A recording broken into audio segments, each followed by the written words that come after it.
Arab Saudi perketat syarat kesihatan jemaah haji 2026.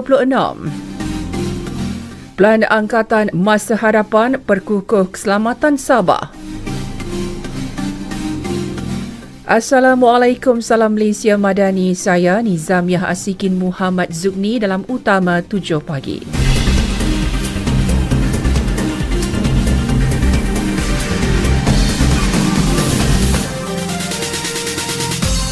Lembaga Tabung Haji TH tidak lagi dibenar membuka pusat rawatan di Tanah Suci Mekah untuk musim haji tahun depan. Kementerian Haji dan Umrah Arab Saudi turut mengumumkan syarat kesihatan baharu bagi bakal jemaah haji. Pengarah Urusan Kumpulan dan Ketua Pegawai Eksekutif TH, Mustaqim Muhammad maklumkan syarat kesihatan baru itu akan dikuatkuasakan TH dan perlu dipatuhi semua jemaah dari Malaysia bagi memperoleh visa haji. Antara syarat yang ditetapkan ialah bakal jemaah perlu bebas daripada penyakit berjangkit, penyakit serius atau penyakit kronik yang tidak terkawal serta berupaya melaksanakan ibadat haji secara kendiri.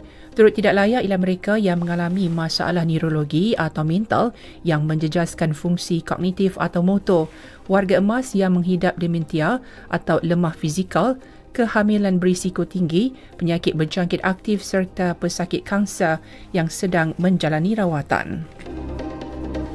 Individu yang terlibat dengan penyelewengan dana zakat tidak akan dilindungi. Tindakan tegas akan diambil mengikut peraturan serta undang-undang sedia ada. Menteri di Jabatan Perdana Menteri Hal Ehwal Agama, Datuk Dr. Muhammad Naim Mokhtar berkata, kerajaan tidak akan berkompromi terhadap sebarang bentuk salah laku, rasuah atau penyalahgunaan kuasa, terutama melibatkan dana yang diamanahkan untuk kebajikan umat Islam. Beliau pada masa sama mengingatkan semua agensi di bawah portfolio Hal Ehwal Agama supaya tidak mengkhianati amanah yang diberikan. Tindakan itu bukan sahaja mencemar nama institusi malah menghakis kepercayaan masyarakat terhadap institusi agama. Beliau mengulas mengenai seorang bekas pekerja sebuah badan berkanun yang ditahan SPRM. Dedi Syaki terbabit dengan sedikit penyelewengan peruntukan wang zakat berjumlah kira-kira RM120,000 melibatkan 28 pemohon tidak layak. Keselamatan dan kedaulatan Malaysia di Sabah diperkukuh menerusi perancangan Angkatan Masa Hadapan bagi tempoh 5 tahun bermula tahun depan. Menteri Pertahanan Datuk Seri Muhammad Khalid Nordin berkata, perancangan bawah pelan itu termasuk menambah jumlah batalion di 2 brigade di negeri berkenaan serta merubuhkan 1 regimen artileri baharu. Ini bermakna 2 batalion dari Semenanjung akan dipindahkan ke Sabah. Soal menjaga keselamatan dan kedaulatan itu sangat penting dan atas sebab itulah lawatan-lawatan dilakukan di lapangan, di semua tempat, di semua negeri, di semua wilayah untuk pastikan kesiapsiagaan Angkatan Tentera itu sentiasa berada pada paras yang memuaskan dan kita bersedia untuk berhadapan dengan apa sahaja ancaman yang mungkin dihadapi. Selain itu, jumlah radar pesisir pantai akan ditambah kepada 4 unit berbanding 2 ketika ini dengan 2 daripadanya ditempatkan di kawasan pasir termasuk di Lahad Datu. Malaysia Tumpuan Dunia menempa kemajuan bersama. Sidang Kemuncak ASEAN ke-47 dan sidang-sidang kemuncak berkaitan. ASEAN Malaysia 2025, keterangkuman dan kemampanan. Berita seterusnya, hanya baki 5 hari sebelum sidang kemuncak ASEAN ke-47 membuka tirai pada 26 Oktober ini. Suasana di sekitar Pusat Konvensyen Kuala Lumpur KLCC semakin sibuk dengan kerja-kerja pemasangan struktur, hiasan luaran dan lanskap. Pelbagai hiasan berunsur identiti ASEAN mula menghiasi kawasan luar KLCC termasuk arca dan dekorasi bertemakan perpaduan serantau yang menambah seri persekitaran menjelang ketibaan pemimpin dunia. Antara yang paling mencuri tumpuan ialah struktur kubah Lutsina Flora dan Fauna yang diinspirasikan daripada seni bina kontemporari Malaysia. Biarpun cuaca di ibu negara sejak beberapa hari kebelakangan ini sering diselangi hujan lebat pada waktu petang, kerja-kerja persiapan di kawasan KLCC tetap diteruskan. Dalam pada itu, kawasan sekitar KLCC dikawal ketat pasukan keselamatan dengan anggota polis ditempatkan di setiap laluan utama menuju ke pusat konvensyen berkenaan serta di sekitar KLCC Park.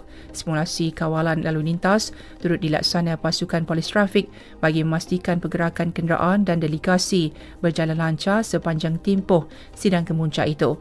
Walaupun kawalan keselamatan diperketatkan, suasana sekitar Menara Berkembar Petronas dan KLCC Park tetap meriah dengan kehadiran orang awam. Sidang kemuncak kali ini dijangka menjadi penganjuran terbesar dalam sejarahnya sejak pertama kali diadakan pada 1976. Kepengurusian ASEAN Malaysia 2025, keterangkuman dan kemampanan. Berita seterusnya. Kerajaan Sarawak akan membentangkan dasar pemilikan negeri menerusi Belanjawan Negeri 2026 pada persidangan Dewan Undangan Negeri bulan depan. Premier Sarawak Tan Sri Abang Johari Tun Openg berkata dasar itu bertujuan menyatukan serta melindungi aset negeri di bawah rangka takbir urus yang lebih kukuh untuk menentukan dengan jelas cara Sarawak melaksanakan pemilikan serta memastikan syarikat milik kerajaan negeri SOE beroperasi dengan disiplin komersial, tanggungjawab sosial dan kemampanan jangka panjang selaras dengan strategi pembangunan pasca COVID-19 2030.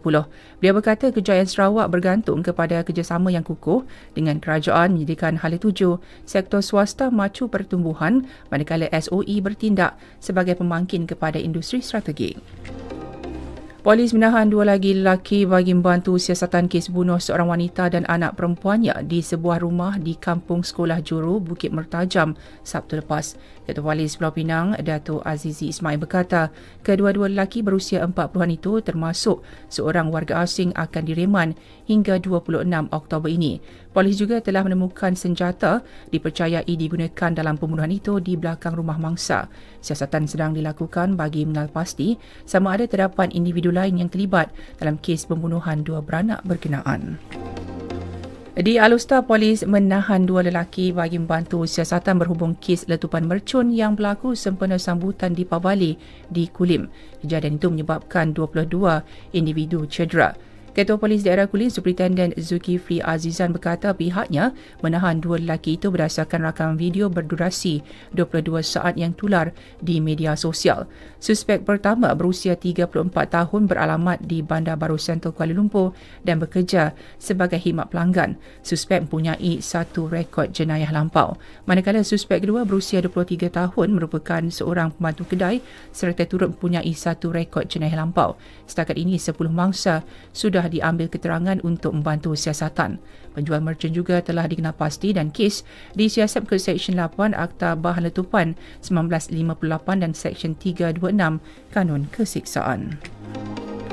Luar negara. 4 rakyat Palestin terbunuh akibat tembakan tentera Israel di Bandar Gaza ketika mereka pulang meriksa kediaman di kawasan Al-Shaf.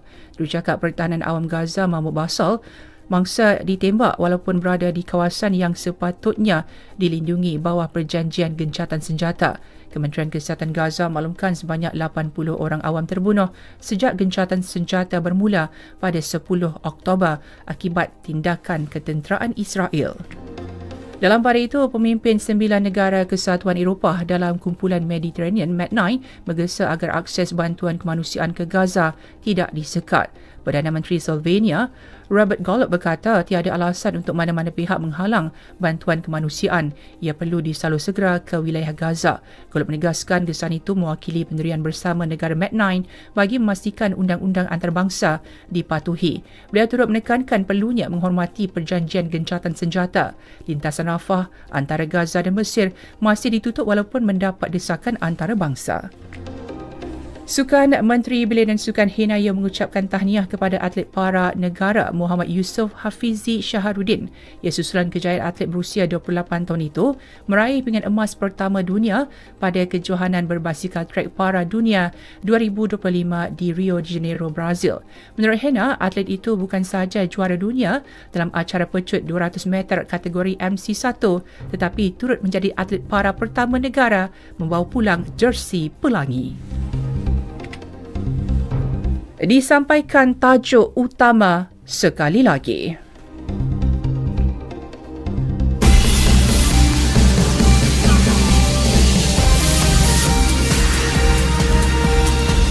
Arab Saudi perketat syarat kesihatan jemaah haji 2026. Pelan Angkatan Masa Hadapan perkukuh keselamatan Sabah.